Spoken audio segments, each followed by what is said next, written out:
Why, hello, how you doing? How can I help? Now, I love Mario. I mean, really love Mario.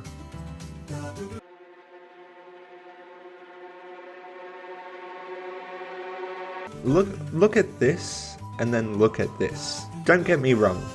Mario games that are older tend to be less graphically impressive, with animations from the first New Super Mario Bros. Game being quite simple. Simple design for a simple console. This makes sense. But when you keep releasing game after game of the same formula over and over and over again, despite having the capacity to try something new, these Mario games become boring, which is why I really like this game. First off, you open the game and the tone is already set when you can pick whatever character you want. You aren't just limited to Mario, you're also free to choose some of the other unique and exciting characters. The game also promotes heavy drug use, which I see as a net positive in the book of Nintendo W's. Feliz Navidad y próspero año nuevo. Throughout the game there are these power-ups called Wonder Flowers, which, after asking a friend with lots of experience, is like taking LSD. Bowser's transformation, however, is like taking ketamine. Remember to know the difference between your Wonder Flowers, kids. Now, some interesting trivia. In the year 2019 AD, Nintendo decided not to put a deadline on the development of Super Mario Wonder, thus allowing them time to come up with a ton of different ideas on what to put into their game, alongside a much higher animation budget. Not all of the Wonder Flower effects are winners, and unfortunately some of them are way too short despite having a lot of potential. Please note, there are 2 grave sins you can commit when playing this game. The first is killing a piranha plant in level 1-2 before they finish singing.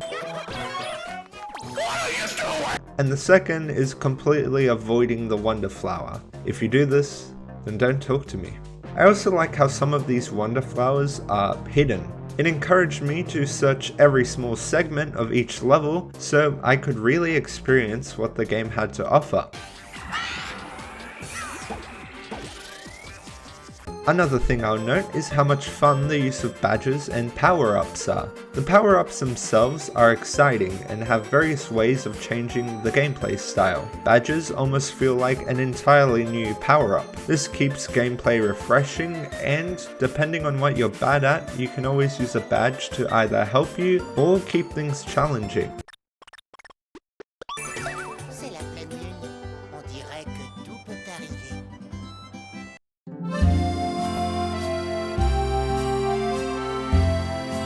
My favourite badges are the Parachute Cap badge, the Grappling Vine badge, and the badge that reminds Mario of his child support payments. You can also combine these with power-ups for some really fun additions. A brief note on multiplayer. Unlike the previous games, I can no longer accidentally kill my friends, which is a good thing.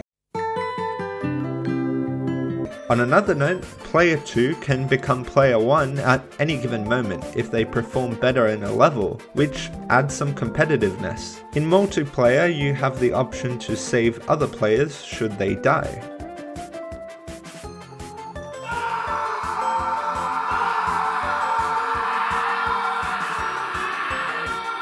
And you can also interact with other players using a maximum of 4 emotes, because God knows there are no other emotions other than huh? Unfortunately, Nintendo has not yet learnt how to make engaging boss fights within their 2D Mario games. probably the most disappointing part of the game for me. When you have things like the Wonder Flower, there could have been a lot more potential. Maybe you could have fought a giant ninja who uses clouds to camouflage himself, or maybe you could have fought a piranha plant who uses the power of music to fight you. On the plus side, there are the benefits of the music levels, which do have a lot of thought put behind it, and are some of the most memorable levels for me. No.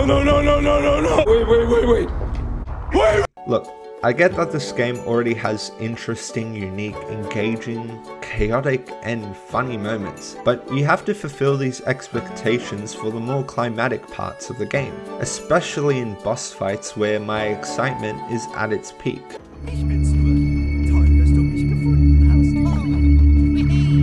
You get a little bit of freedom as to what levels you pick.